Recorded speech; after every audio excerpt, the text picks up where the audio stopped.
Okay, so welcome to Den Music Fest 2024. We are a fully independent hip hop festival.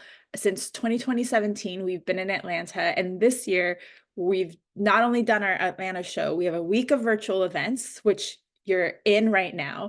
And then Saturday, we're doing an inaugural show in Los Angeles. Our whole thing is about making hip hop a more inclusive, more welcoming, more accessible space to all people. So we really focus on things like gender parity and safer spaces and access and inclusion and all that good stuff. And I'll put some links in the chat later as we're in the workshop so you can watch the show we did on Saturday and all the other good stuff.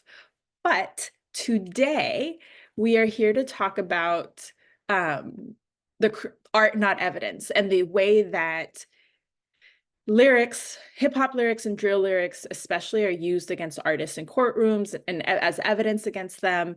And that might be one of those things that you're like, well, this has nothing to do with me. But both as artists and as fans, it's a really important one, because we don't want our favorites to get caught up, but also because this says a lot about what's happening around free speech and the way that race and culture and ethnicity all come into play as we talk about this. So we've got a really, I'm so excited for y'all to meet Adele because she's so dope.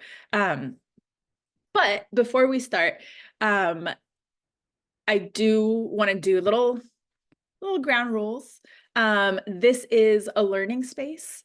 We encourage you to ask the questions, say the thing, and we'll learn. That's the only way that that's going to happen. And if you say something that's like harmful to someone, just say, oops, my bad. Take acknowledgement, make amends, and keep it moving. Excuse me.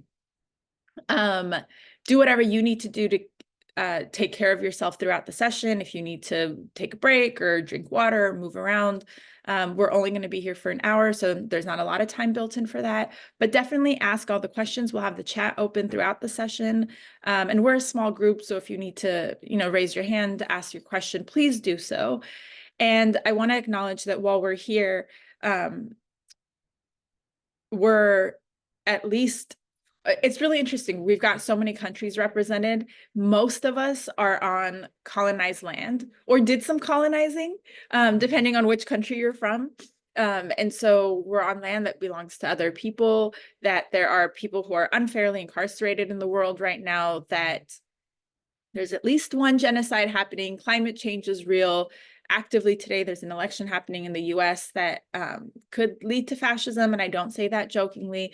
And so just, there's a lot of shit in the world, and I don't say that to bring down the mood. I say that to highlight how important it is for us to gather in spaces like this, how important it is to have conversations like this, and to highlight the power of what can happen when folks like us gather to do something about it. So without further ado, just want to set some grounding. And I will invite y'all, as I introduce Adele, for you to put in the chat. We did this a little bit earlier, but in case you're joining us now, hello, Michael. What's your familiarity with this topic? Is this something new to you? Is this something brand new? Are there cases that come to mind when you think about the incarceration, when you think about criminalization and hip hop or drill? We're really, I'm so excited to have Adele join us. Adele and I, full disclosure, sit on a steering committee together for Art Not Evidence, which is a UK-based organization that's actively working to create legislation and awareness around this issue of what's happening to artists. Adele is a writer, an artist, a PhD researcher who's done a bunch of work in this space, really challenging and questioning things like gang violence and knife crime and all the kind of rhetoric and fear around it. And she's written a book called Deeping It, Colonialism, Culture, and Criminalization of UK Drill. I'll put that in the chat for y'all to check out as well. There's an ebook version of it. She's really dope. I'm really excited. And just so you all know, Adele's going to give us some slides, presentation, then we'll have plenty of time for Q&A. That's enough about me, because that's not why we're here. Friends, I'm so excited to welcome Adele Oliver. Thanks, Nora. Such a great intro, which I'm like, can I live up to? But yeah, I'm excited to be here. I have slides, but this is not a lecture. So feel free to interrupt at any time. And this is more so a little bit of foundation setting, so we can have a conversation about things afterwards. So I won't be talking for that long. But I'm gonna share my screen and then we'll get started. Okay.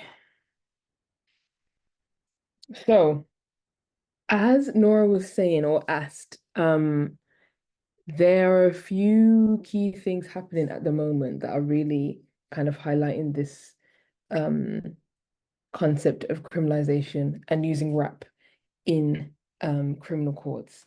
And probably the biggest one right now is the Young Thug case. Since Thug is free, I know Ellie's in the background. I can already see her screen is blank, but she's gassed. Young Thug is free on some very strict probation rules and after quite a long and sordid trial. But that is one of the things that's really brought to the fore this idea of rap in courtrooms. As some of you may have seen that video of Thug's music being played, and he's kind of like, hold on, this is a bit of a bop. And it kind of feels like a farce and ridiculous. But I want to talk a bit about what is actually happening there. So first, I'll play a clip from the trial of Yak Gotti, who is in the same RICO indictment as Young Thug. Um, and this clip is of, oh wait, I'll go back to that in a second. This clip is of his lawyer talking to the prosecution's expert witness, who's a gang expert.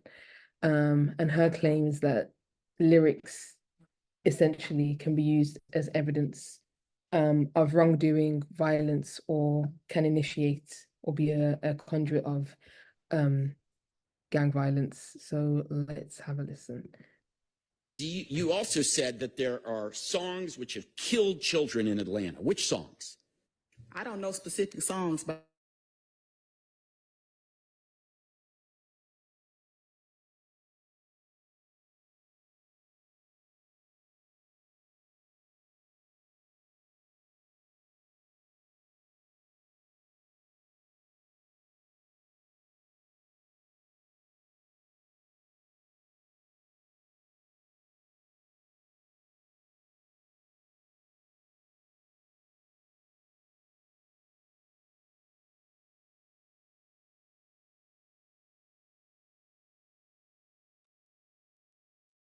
Okay, I frozen for everybody. Adele, can you hear us?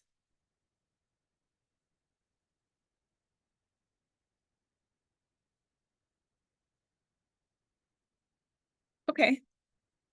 I'm sure Adele will hop back in. Technical difficulties. Let's just hang out, get to know each other. So she tried to play one video right at the start and really They were broke like, her whole computer. the algorithm. There's not even, I can't even blame this on the, and then being like, no, you can't talk about this shit on the internet. Zoom was like against this. Okay, welcome back, Adele. I'm like, who is blocking me? Okay, hold on. Let me try again. The federal agency Uh, on our computer. Okay. let me go Be an back. expert on. You all? Okay. Now I'm like, my computer is just like, absolutely not. 1 second. Fulton County is watching your computer, Adele. Atlanta Really? in the I thought UK. the Met Police, but clearly I'm international. So, You're famous okay. now. Okay. I'm not, I think we got a little bit into the video. So I'll go away in. You also said that you're the expert, detective. Which songs? Which songs regarding rap violence caused the death of children? I don't know the name of the songs, but I know that those particular kids were involved in music, talking about each other in the music. Then it's violence spawned because of the music. Do you think you should be an expert on rap lyrics? I never said I was an expert on rap music. You said that. You understand that lyrics and even lyrics about violence can be used as art to depict, to be marketed and for commercial purposes without being factual, right? You agree with that? I have heard of that and seen that, but And that can be done in it's not a good thing. That's all I said. not a good thing. Right. You ever seen the movie The Untouchable? Okay, I'm gonna stop there. And kind of just pause on the comment of it's not a good thing. So clearly this expert witness doesn't really know what she's talking about. But aside from that, there is this idea pervading enough that just saying it feels like a fact, that it's not a good thing to be talking about violence, whether or not it begets violence in real life. So that is a point that I kind of want us to think about and come back to. My question that we're going to kind of discuss at the end, hopefully with Nora, is what is the purpose of violence within music and within our popular culture? And is it a bad thing in and of itself? Okay, so keeping that in mind, I want to jump over the pond to the UK for a second, which is where I am and where I'm from, where there's this case of the killing of Chris Kappa, which friends from the US and Canada may not have heard about, but was essentially a Black man that was killed by police, shot in 2022. But there was a trial this year, just recently, where the police officer was acquitted of murder. I'm saying it in very uncomplex terms, but you can look and see more about that. But what I really want to talk about is thinking about this idea of violence and lyricism is the way that he has been spoken about post this acquittal of the officer who shot Chris Kappa. So Chris Kappa was um a drill rapper. He was part of he featured on some songs from a drill group called 6-7, who's based in South London in Brixton. But post the acquittal of the police officer who shot him, I was on the bad side of Twitter because occasionally I have to go there to see what's going on. And I saw this really interesting, disturbing, but interesting to me because I've been thinking about this a lot, discourse about him and the music he was creating.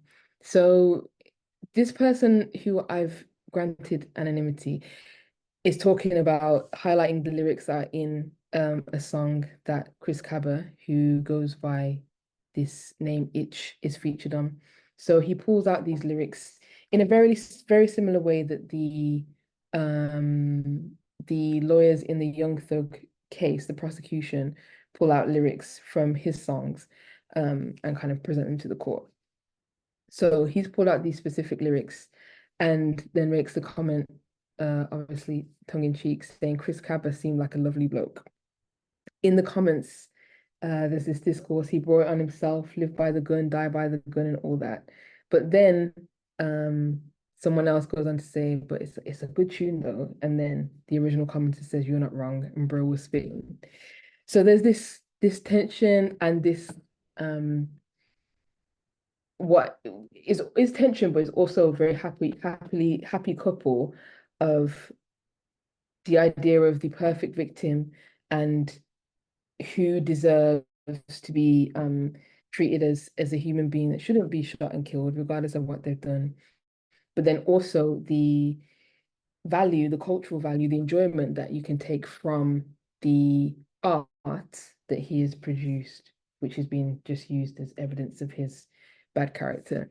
So I like to use these two examples like because they're super contemporary side by side, but to think about again, what is this sense that we have of violence as inherently problematic, but also such a source of joy and enjoyment for us personally, which is something else I want to go back to and talk about.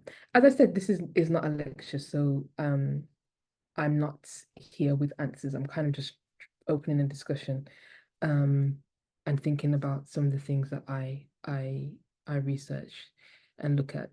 So if I carry on, this, and this is what I talk about in my book, sits within a much broader context of Black music, but also Blackness in our post-plantation society.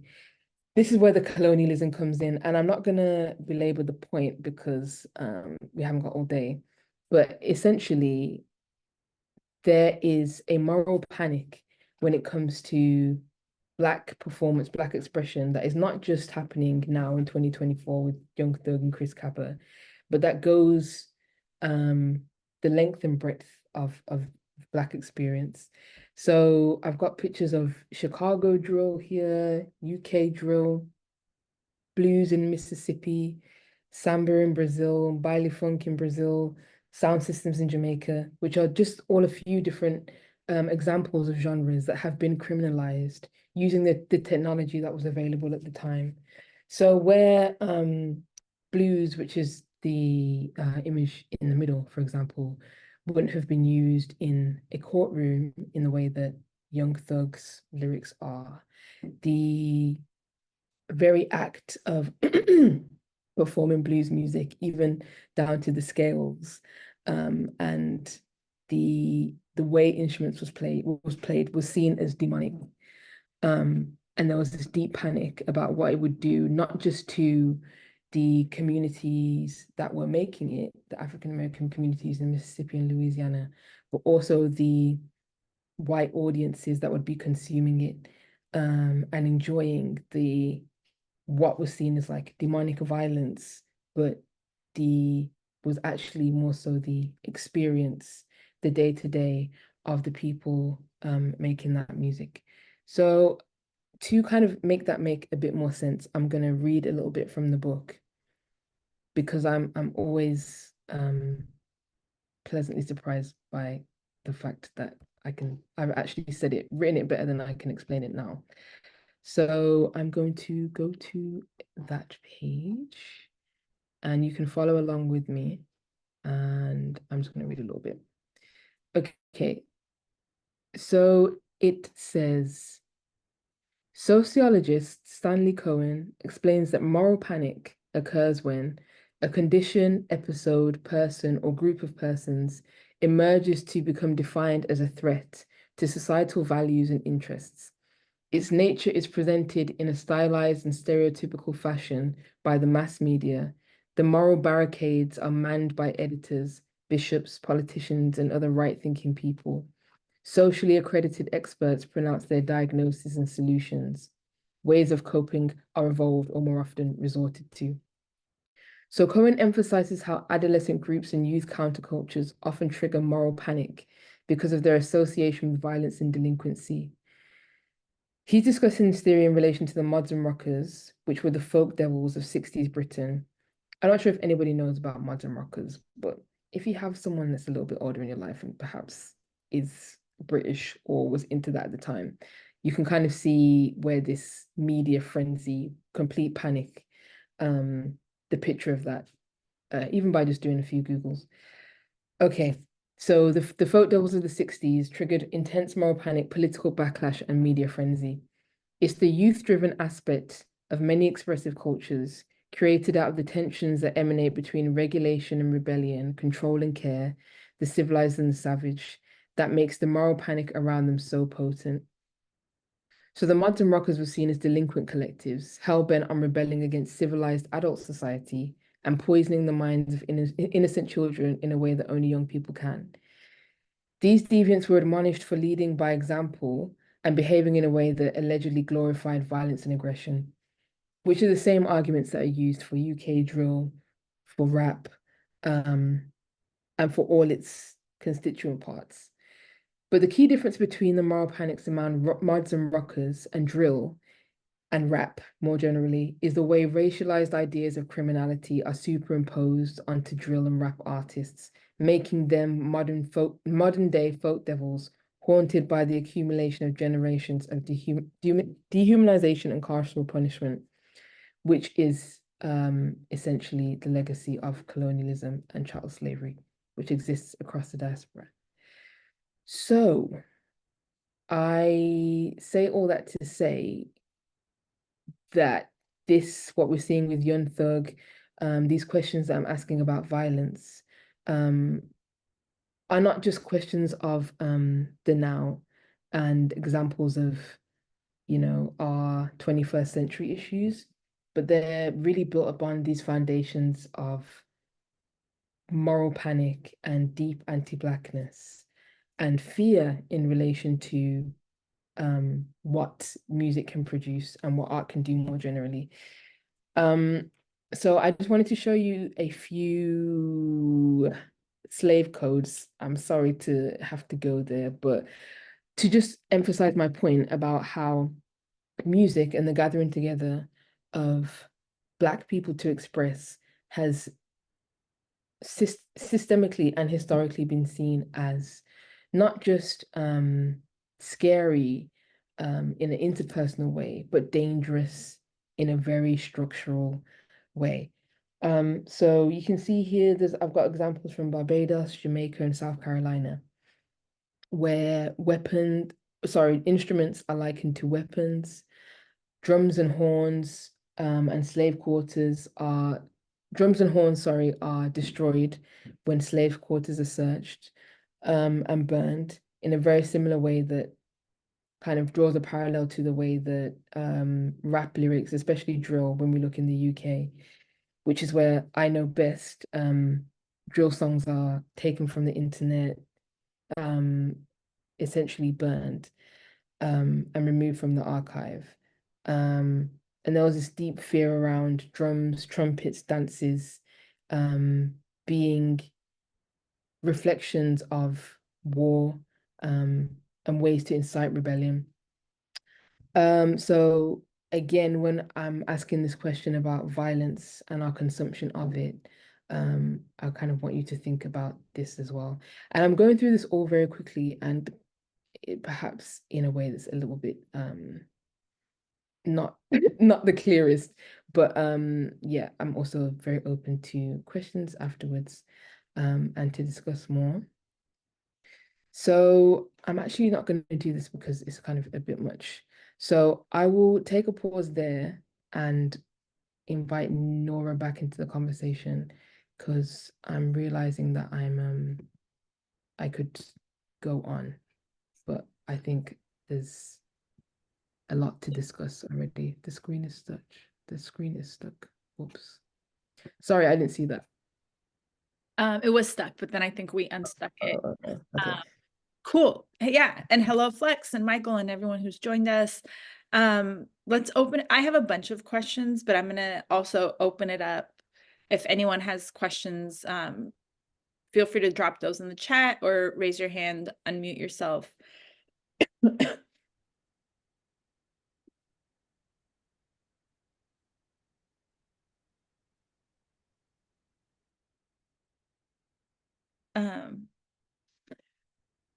You brought, it's an interesting thing, Adele, that you're talking about, because as you were talking about the demonic fears and the the Black folk devil, this is how I understood it, is white people, colonization, colonialism created the conditions that this music came out of. And then rather than critique the conditions, white people critique the people making music and speaking about the conditions. And so rather than saying the conditions were wrong, they're saying you talking about the conditions is wrong. But we're all enjoy the music. Yes. And so this is a little bit yes. like, Yeah. like that feels like such gaslighting. You're wrong for talking about it, but I'm going to enjoy it. But you're talking about it because I'm the one that create. So can you just talk about that a little bit and what's like, why? What purpose does that play in our society? Like, why do we need to villainize? Why is there a need to create villains?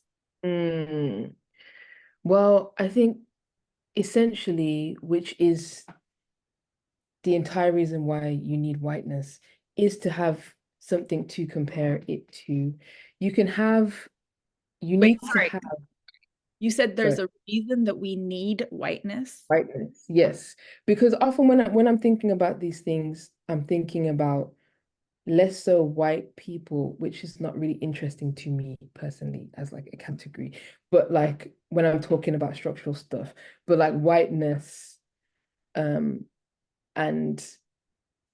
what is required to maintain it, which is has to have an antithesis and a villain, which finds its perfect home in blackness. So you can't really have a way to feel scared without having this like idea of safety to offset it. So the only reason why you want to feel a level of like edge of your seat, I'm kind of like afraid, but within the confines of safety, which has long been a source of human entertainment in so many different ways. I mean, I was looking at some Daily Mail post, which is a very terrible tabloid in the UK, talking about Chris Cabot. And that case was framed within their like podcast as a true crime thing, like the latest true crime episode. And true crime is continuously one of the biggest like genres of radio, of podcasting and TV and film across the Western world. Because there is that desire to, step into the bad side and seek darkness, but with a level of safety. So essentially, I say all that to say that the really appealing thing about Black music is that it gives a foundation to white safety and like the confines of what it means to be secure and safe. You need to kind of have some kind of threat outside for your zone to be safe. Otherwise, it's just the same as everything else. It needs to have some level of, difference for it for it to be interesting, but not encroach so much on your own like your own fabric. So there is, and when you look from the beginning of colonialism to now, and you look at the trajectory of entertainment and cultural like capital, what we enjoy beyond like what we need, um, there's always a space for something that you think is entertaining but is not worth humanizing. It's purely entertaining. Don't need it to be like full and complex. You don't want your instruments to talk, they just need to play. Right. And they need to play because it's about me and how I'm experiencing safety or all these things that you mentioned, which also then makes me think about the way that we're defining violence is also centered then around like white experience, because they like white violence is being defined like in this case as these lyrics and these songs, but racism, capitalism, like da da da da da da da, police brutality, these things are not being recognized as violence. So what I'm understanding is also that part of one of the things that these laws and this kind of legislation is helping do is reinforce the idea of what is violence while also then hiding what is violence. Individuals Yes. cause violence, but the state, oh, we're good. Exactly. Which has been the project of colonialism and is to me what I'm talking about when I'm thinking about whiteness, because you kind of have to have the power to define violence like as this very personalized thing that someone does to you, not that the state inflicts. And there's a quote I'll share quickly actually that I was going to put up that I use in the book, which is about crime as this European colonial concept. So it's from Vivian Selahana, and she says, in practice, crime is a concept that limits what can be defined as harmful and violent. Europe's crime concept depends upon institutionalized constructions of dangerousness for colonized people and nations, and lack thereof for colonizing people and nations. So for any kind of like state violence, if you think about colonialism to exist, all of the violence that happened within that was completely lawful. It wasn't within the bounds of like this is dangerous, even though it's violent. Violence is not in and of itself like a bad thing, depending on, you know, how you're looking at it. Which there's like so many different examples to draw from that. But if we think broadly about Gaza, for example, the violence that Israel institutes, you know, is not seen as harm or danger, really, because of the frame with which it's viewed under, whereas the exact same violence instituted by a different state body or by like individuals in rap lyrics that are seen as, you know, only harmful, de facto harmful, not just like an expression of anything else. So I think it's really why I was kind of asking about how we feel about violence is because so much of it is not just state sanctioned, but it's actually just we actually think is important and not at all harmful, but it kind of comes into contact with things that you know we do find harmful. So it's an interesting thing to think about. Flex has their hand up. Flex, what's on your mind? Hi, okay, so I have a few things I'm very curious about. First, I want to thank you for contextualizing violence as something created by European institutions and not seeing the colonizing as violent, but any kind of action outside of it as violent by specifically Black folks. I think this is very interesting because when I think about the United States, most specifically, the work song was created by African American slaves and was, I guess, the genesis of what later became blues and rock and roll.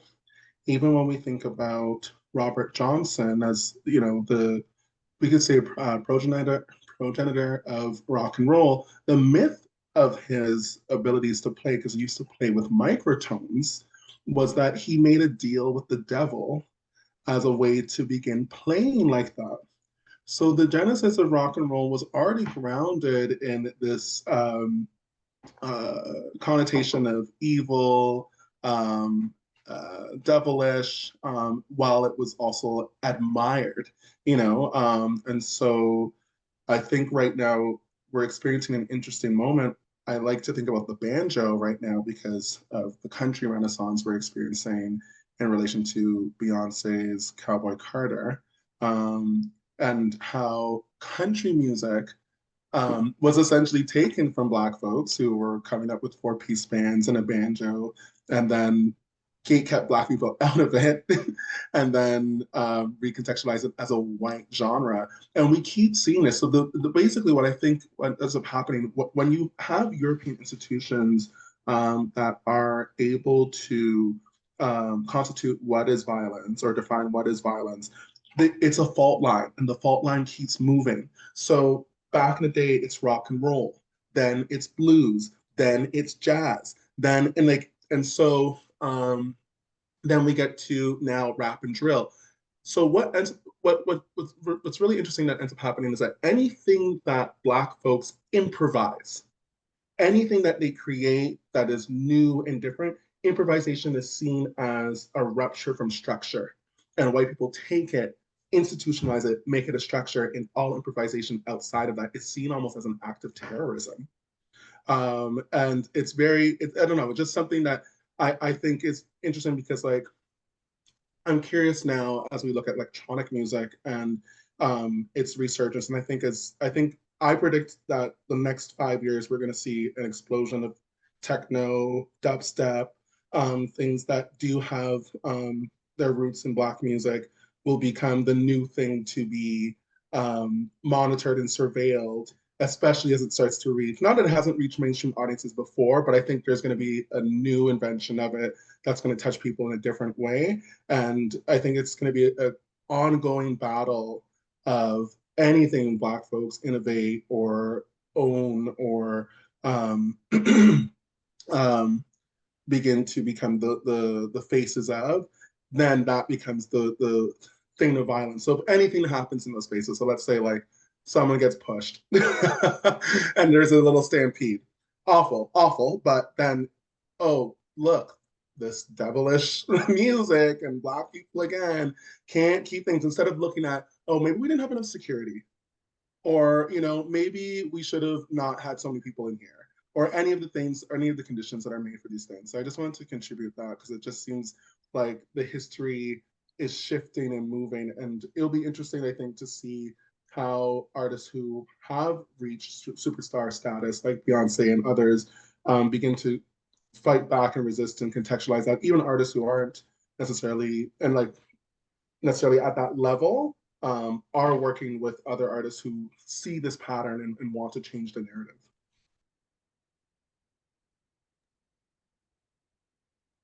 Yeah, Flex, you are making points. I think you're so spot on everything. I wanted to pick up on a few things you said, one being this improvisation as danger kind of thing.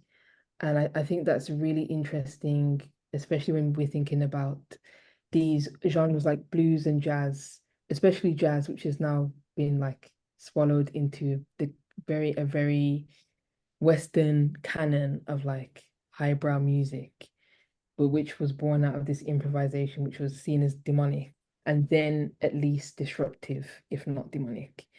Um, that we really see those parallels in drill and rap and trap in terms of ad libs and improvisation of technology, in terms of like ad libs, vocal effects, etc., that are kind of not that are not seen as improvisation in the same kind of way that's disrupting canon, but I think is really kind of reflective of that thing and of like our previous genres like blues and jazz in a way that makes rap and drill really easy to denigrate as not artistic, which is what this organization I work with Art and Evidence, we're trying to reframe these kind of forms that are seen as require less intelligence or dexterity or whatever, as within this same lineage of like improvisation and real artistry. And I think, as you kind of predicted, which I would agree with, it'll be very interesting to see where that's going to go with techno, which now is also kind of in a very Western white canon of dance music, which is seen as like a very white kind of genre. How improvisation will come back and kind of reframe that genre as well. And then, obviously there'll be a way for that to be viewed with suspicion, and then evolve into something else. So it's really interesting to think about, and I think it's super helpful to think about these other genres that feel disconnected from rap, because a lot of what is the discourse now is essentializing it as this really separate, violent kind of music. But I think it's really important to have that context. So thank you. Y'all, we're coming up in the last 15 minutes. Please don't be shy about sharing your comments, adding your questions. I've also put in the chat links to Adele's book, links to Adele's Instagram, as well as a link to Art Not Evidence and the work that we do there around exactly this issue. I have a question, Adele, and I'm hoping, we've talked a lot around the binary of like Black and whiteness, which then often gets complicated with class and gender and all the other stuff. Like in the video you showed, it was a Black woman who was like, oh, the music, the music. And one of the things, at least my understanding, is there's a really interesting class component that wealthy artists often get. Like, it's made up if you're rich, but if you're poor, then your lyrics are real. And poor artists or like, not necessarily just poor, but like early career artists are more likely to be criminalized and, you know, but also not get the press attention that like a Young Thug is getting. And so can you talk about some of the class and other intersectional issues around all of this? That's such a great point. I was so hoping someone would be like, but this is a white man questioning this Black woman who's like, well, the Black people are making bad music. So class is obviously a super important element. And I think what it shows, well, since we're at Den Music Fest, I'll think about it this way in terms of like entry points through like money, through what you can get in this particular industry of like music. So when we're at a grassroots festival like this one, and it's music first, the money is not, it's not there, you know, like the, as you know, Nora, like no one at this is not like there's no, it's not there. And therefore the artist that could be the next Young Thug or whatever, you know, in that kind of echelon of thing, has to come through, you know, some level of grassroots thing, even though now you can kind of go viral and go, but you are kind of still very much limited by, you know, your access points and what you can have. And the way that thinking about rap specifically, the most like ardent criminalization is at the grassroots level when people are being blocked from even getting to the point that Young Thug could do and have this very articulate, very learned white lawyer to like defend them against any kind of prosecutor. You're kind of in the same way that these horns and drums were searched from in slave quarters and burned.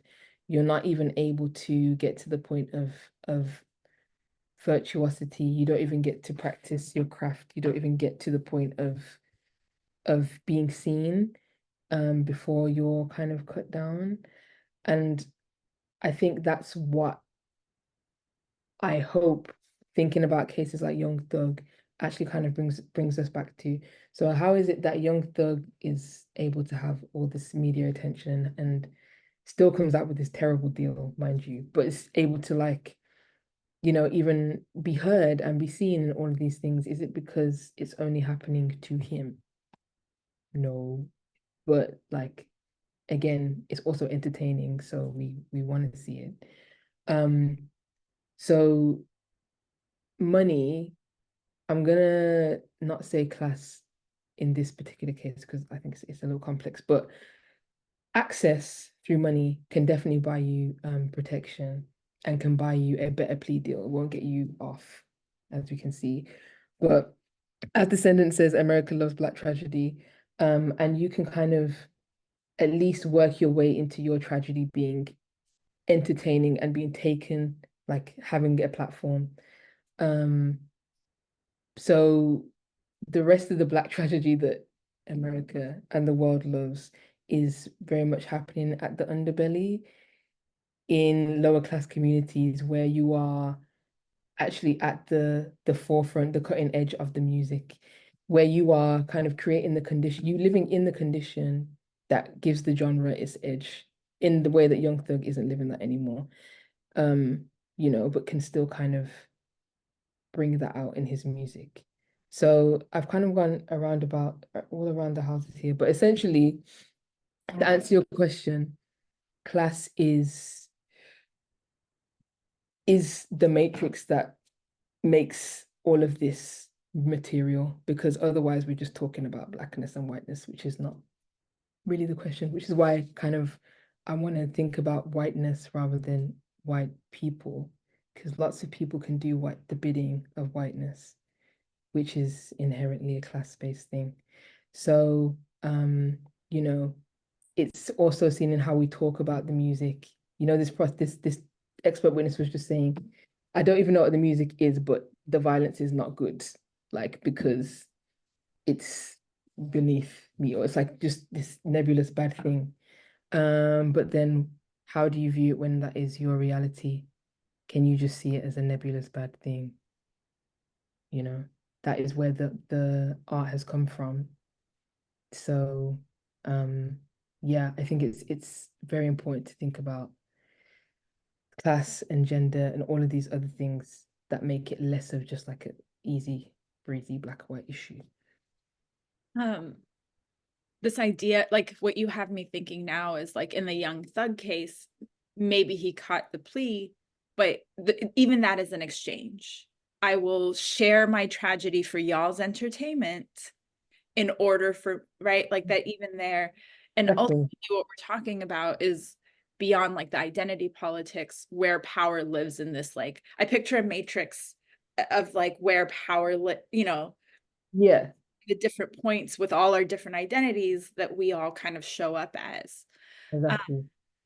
Okay, last question as we wrap up, and I appreciate everybody for being here and being part of Dead Music Fest 2024. I'm also going to put in the chat the YouTube link. Shout out to Live Hip Hop Daily, who live streamed our Atlanta show. So if you couldn't be in Atlanta, the whole, you can watch everything there. And then we'll be in Los Angeles on November 9th.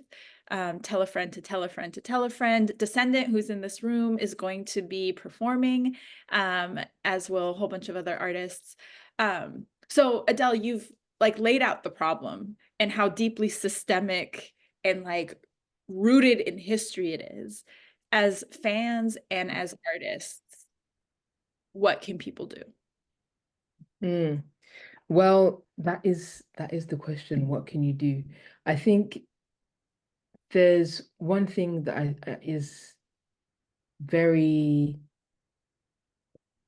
without taking on the weight of the world, because this is obviously a huge question, is kind of thinking about in our own minds and our own, like what we enjoy, is reframing kind of our view of entertainment. Not because it's like, oh, this shouldn't be entertaining, this is somebody's real life, da da da da da. But how are we are we just enjoying as a consumer that doesn't really have any investment in the community or the space in which this person is creating their music? Are we seeing like the music that we're listening to or the art that we're engaging with as art? Or are we just seeing it as something that we can kind of just stream on Spotify for a bit and kind of put down? And are we like the police in our own head of kind of seeing artists or the way that people speak about stuff, or even the way that we speak about people in our own communities or in across class divides, across racial divides and such? How are we thinking about them? What are these assumptions that we are basing our enjoyment on? Like, is this based on an aesthetic thing? Is this purely because I like it, I dislike it? I think there's like a level of personal inquiry about like the politics of what we enjoy and how we enjoy it that can at least help us to think about, okay, what can I do in a very like small personal way? Then in like a larger scale thing, if you're in the UK, you can support Art Not Evidence. But wherever you are, wherever you are, um, you can also challenge like these ideas of respectability and identity that kind of limit the bounds of of artistry. For example, with Flex talking about techno and da da da da, da, all these other genres, like, are we also claiming those as our own? Not just because you enjoy it or dislike it, but, you know, are we giving space for all kinds of art to be in the conversation? And then you could go on an even larger level, but then I'm not sure that's for today. I'll leave it there for today because I'm trying to keep it cute. Y'all, Adele, thank you so much. Thank you all for being part of Den Music Fest, for this conversation. Really, my takeaway is what you're saying is ask the questions and question the things, and explore deeper of like what's being dangled in front of us, and is it really what we're being told that it is. Amazing, y'all. I'm going to stop the recording. Thank you all for allowing that